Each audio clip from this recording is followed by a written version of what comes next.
ना काही आपल्याला त्या ठिकाणी उत्तर देता येणार नाही, पण एवढंच आश्वस्त करू इच्छितो की आणि घोसाळकरांच्या संदर्भातली चौकशी जवळपास पूर्ण करून त्याचं आपण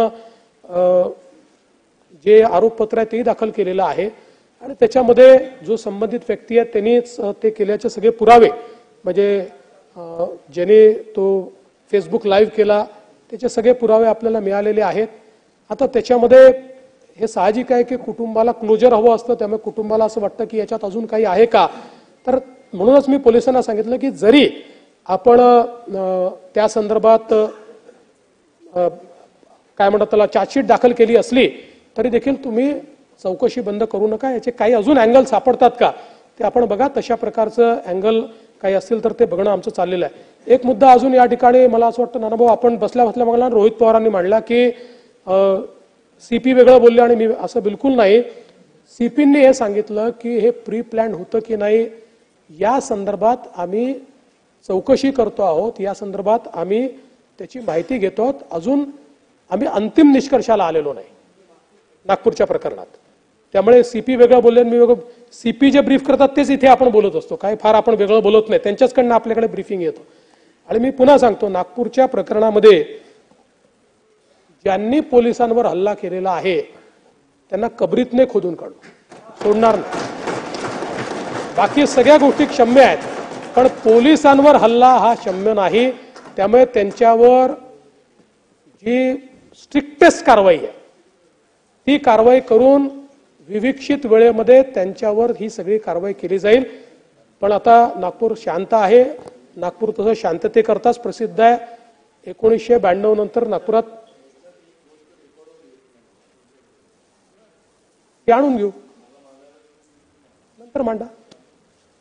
त्यामुळे 1992 नंतर नागपूरमध्ये कधीही दंगल झालेली नाही, त्यामुळे परवाचा झालेला इन्सिडेंट हा काही लोकांनी याच्याकरता काही हा समाज तो समाज असं नाही पण काही लोकांनी हा जाणीवपूर्वक केलेला त्या ठिकाणी लक्षात येतो।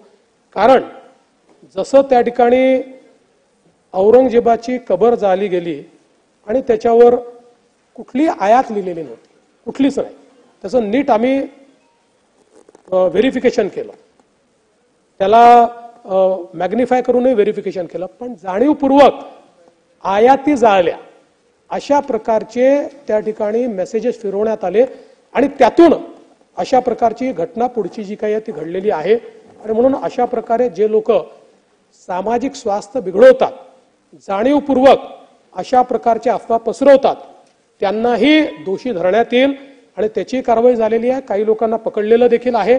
त्यामुळे या संदर्भात कुठल्याही परिस्थितीमध्ये अतिशय कडक कारवाई ही केल्याशिवाय आम्ही थांबणार नाही।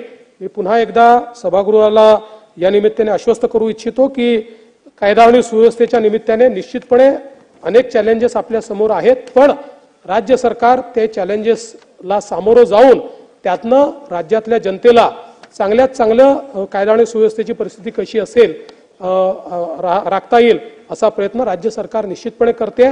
म्हणूनच अध्यक्ष महोदय, गृह विभागाशी संबंधित सन 2025-26 या आर्थिक वर्षासाठी पोलीस व तुरुंग या विभागासाठी मागणी क्रमांक B1 ते B11 या खालील 36,614 कोटी 68 लाख आणि 9,000 इतक्या रकमेच्या अर्थसंकल्पीय मागण्या सभागृहात सादर करण्यात येत आहेत, त्या सभागृहाने मान्य कराव्यात अशी सभागृहाला विनंती करतो। पुढचं